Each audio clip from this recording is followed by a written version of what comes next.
welcome back to Real Reviews. This is Cody Williams, and we're here to talk about the movie, The Last Voyage of the Demeter. Based on a single chapter out of Bram Stoker's classic novel Dracula, this horror movie in particular is one I've really been looking forward to for quite some time. Out of all the classic monster movies I've seen, I have to say that Dracula is a bit of a personal favorite. We've had numerous iterations of Dracula on film, so if I had to choose which one I like the most, it would either have to be 1931's Dracula with Bela Lugosi or 1992's Bram Stoker's Dracula with Gary Oldman. After much anticipation for this new movie, I finally watched it and I'm ready to talk about it. The movie story follows the strange and horrifying events that befall the doomed crew of the Demeter as they attempt to survive the ocean voyage from Transylvania to London, as they are stalked each night by a merciless presence on board the ship, the legendary vampire known as Dracula. Okay, now that was an awesome movie. I think I have a new favorite Dracula movie, and it's this one. While going into this movie with high expectations, they were exceedingly met. I do maybe have one nitpick, and of course I'll get to that later. For now, let's talk about the many great things this movie has going for it, whether it be how bone-chilling scary it is, the cool-looking special effects, great acting, and how wonderful the writing is. I don't scare easily, but even so, I will admit that there are some moments that were quite hair-raising. With a claustrophobic setting inside the Demeter, it definitely made for some frighteningly good scares.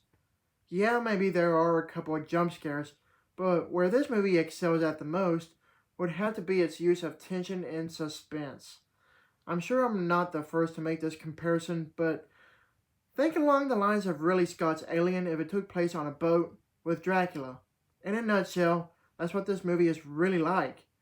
Easily said, this is probably the most nerve-wracking Dracula movie I've ever seen.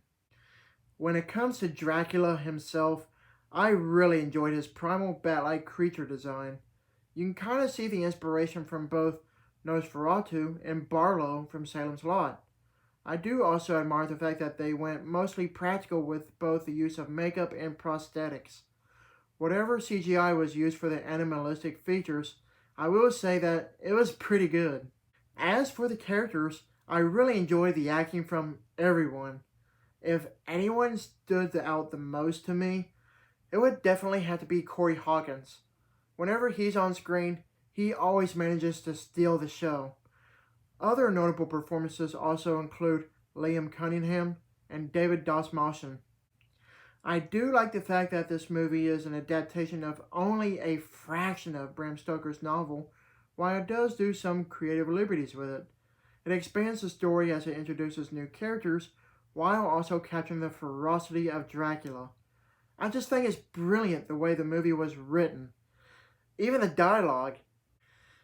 If there's anything I didn't like about the movie, it would probably have to be the ending.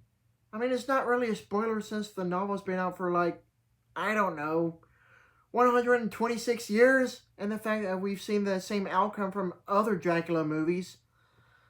Anyways, the way the ending is left on an open note somehow just didn't quite sit well with me.